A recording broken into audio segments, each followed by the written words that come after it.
নিহত বীর আবু সাইদকে মনে রাখলেও ঠাকুরগাঁয়ে প্রায় অর্ধশতাধিক ছড়া গুলিতে আহত আরেক আবু সাইদের গল্প এখনো শোনেনি কেউ। এভাবেই চোখে মুখে অনিশ্চিত ভবিষ্যতের চিন্তায় কাটছে গুলিবিদ্ধ সাইদের। গত 4 আগস্ট আন্দোলনকারীদের সঙ্গে পুলিশের সংঘর্ষে পায়ে গুলি লাগে তার। দিনাজপুর আব্দুর রহিম মেডিকেল কলেজ হাসপাতালে 8টি ছিটাগুলি বের করেন চিকিৎসকরা। পরবর্তীতে হাসপাতাল থেকে ছাড় দিলে ব্যাহত হয় আবু সাইদের চিকিৎসা। পায়ে এখনো অনেক ছড়াগুলি থাকার কারণে হাঁটা তো দূরের কথা, ঠিকমতো পায়ে ফেলতে পারছেন না সাইদ।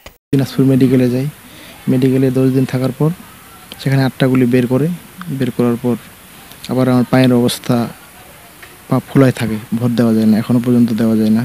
এবং এরপর আমি ঢাকা পিজি হাসপাতালে যাই, সেখানে 8 দিন থাকি। 8 দিন চিকিৎসা হওয়ার পর তেমনটা উন্নতি এখনও হয়নি, যে আগে যেমন পায়ে ভর দিতে পারি না, ঠিক এখনও ভর দিতে পারতেছি না।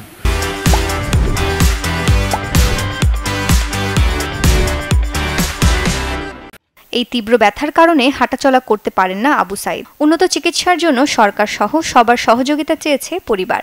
আমার তো একটাই মাত্র ছেলে, এখন এই ওর বাবা তো সামান্য হোমিও চিকিৎসক।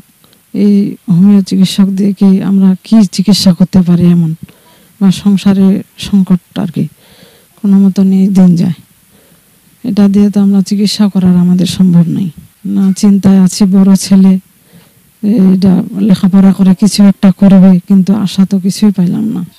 এখন কোনো ভরসাই নেই যে ভালো হয় কি না হয়। ঢাকা দিনাজপুর সব শেষ হয়ে গেল, এখন দেশের বাইরে যদি একটু চিকিৎসা দিত, উন্নত চিকিৎসা, তাহলে ভালো হতো। ঢাকায় নিয়ে গেলাম, ছেলেটা ওখানে ভালো হইলো না।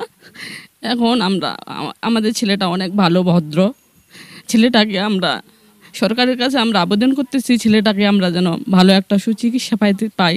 একটা পা অচল হয়ে গেছে এই সংসারের, তাদের খুব অনাকাঙ্ক্ষিত সংসার, ছোট একটা পরিবারে সেই একজনই মাত্র ব্যক্তি। তাই এই সরকারকে আকুল আবেদন করব তার চিকিৎসা এবং তার পরিবারকে লক্ষ্য করার জন্য। পড়াশোনা শেষ করে ইচ্ছে ছিল পরিবারের হাল ধরার, কিন্তু এখন নিজেই হাঁটছেন লাঠিতে ভর করে। Desk report, channel 24।